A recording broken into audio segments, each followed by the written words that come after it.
Hi friends, ఈరోజు చిన్ని serial గురించి తెలుసుకుందాం. షాపింగ్ మాల్లో దొంగతనం జరిగింది. ఆ దొంగ ఎవరో ఈ వీడియోలో తెలుసుకుందాం. టీచర్ అమ్మ, ఈ చీర ఎలా ఉంది? బాగుంది బ్రో. నీకోసమే తీసుకున్నాను టీచర్ అమ్మ.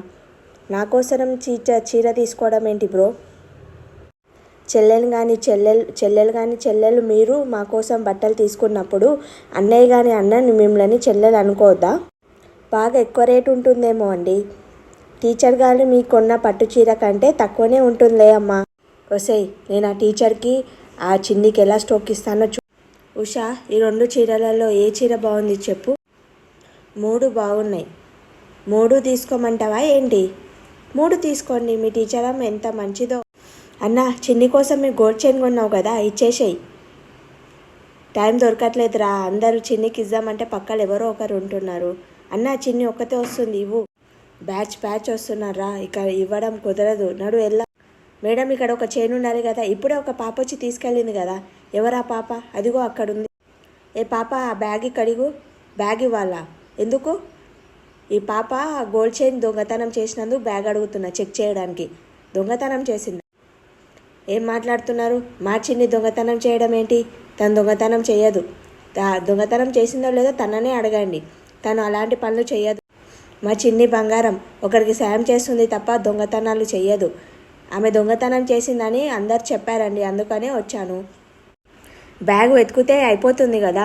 బ్యాగ్ వెతికితే మా పరువు పోతుందండి. దొంగతనం చేస్తే పరువు పోతుంది కదండి. చేయనప్పుడు ఎందుకు పరువు పోతుంది? చెక్ చేస్తే అయిపోతుంది కదా. బ్యాగ్లో లేదండి. బ్యాగ్లో ఎవరు మీకు చెప్పింది? ఎవరు చిన్ని దొంగతనం చేసింది? ఎవరు చెప్పండి. వాళ్ళని పిలవండి. ఇప్పుడు పిలుస్తారా లేదా? అదిగో ఆవిడే చెప్పిందండి. హలో, దొంగలా పారిపోతున్నారేంటి? నేను దొంగనేంటి? నాన్సెన్స్ కాదు, కామన్ సెన్స్. అబద్ధం చెప్పి మా చిన్ని నిరికిచ్చిన మీరు, ఎవరైనా కామన్ సెన్స్ ఉన్నవారు మీరే దొంగతనాలు చేశారని అర్థమవుతుంది. మా హ్యాండ్ బ్యాగ్ చెక్ చేశారు కదండి, అలాగే ఆమె హ్యాండ్ బ్యాగ్ కూడా చెక్ చేయండి. దొంగతనం చేశారా లేదా? ఎదుటి వాళ్ళని దొంగ అని నిరూపించడానికి మీరు ప్రయత్నం చేస్తే తిరిగి అది మీకే తగులుతుంది. చూశారు కదా. ఎందుకంటే కర్మ ఎవరిని వదిలిపెట్టదు కదా. ఎవరి కర్మ వాళ్ళే అనుభవిస్తారమ్మా. చిచి, ఇలాంటి వాళ్ళతో మనకు మాట్లాడి నడు వెళ్ళిపోదాం. దొంగ దొరికింది కదా, ఏమన్నా చేసుకోండి. గొప్పగా ఉన్నారు, మీరు దొంగతనం చేయడం ఏంటమ్మా? రిచ్ దొంగనేమో సార్. ఇలా దొంగతనం చేస్తే నేను పోలీసు వాళ్ళకి కంప్లైంట్ ఇస్తాను. పోలీసు వాళ్ళకి ఫోన్ చేసి ఆగండి. సార్ ప్లీజ్ సార్, వదిలేయండి సార్, ప్లీజ్ సార్. ఆమె ఎవరో మీకు తెలియదు సార్. దొంగ అని తెలుసు కదమ్మా, అందుకే పోలీసు వాళ్ళని పిలుస్తున్నా. హలో దేవా సార్, నా మరదల్లే దొంగ అంటావా? పెళ్ళి క్షమాపణ అడుగు. కాళ్ళ మీద పడి క్షమాపణ అడుగు. క్షమించండి మేడం, మీరని దేవా వాళ్ళ మరదలని తెలియక మీకు దొంగతనం రేపాము. Sorry madam, sorry. నేనేం చేయమంటావు చెప్పు నాగవల్లి. ఆ ఉషాని ఆ చిన్నిని లేపేయాలి. ఎలా అయినా వాళ్ళ ఇద్దరిని లేపేసేయాలి. షాపింగ్కి వెళ్ళాము, అలాగే రెస్టారెంట్కి తిన్నాము. ఇంకా మన ప్రోగ్రాంలో ఏదో మిస్ అయినట్లు అనిపిస్తుంది టీచర్. ఏం మిస్ అయ్యాంరా? ఐస్ క్రీమా? అవును, ఐస్ క్రీమే. అదేదో డైరెక్ట్గా చెప్పొచ్చు కదరా ఐస్ క్రీమ్ తినాలని. నాడు పదండి తిందాం. ఇంటి దగ్గర ఇద్దరు కొట్టుకునే అన్న చెల్లెలు ఇక్కడ వచ్చి ఎంత ప్రేమగా తినిపించుకుంటున్నారు చూడు. అన్న చెల్లెల ప్రేమ అంటే అలానే ఉంటుంది.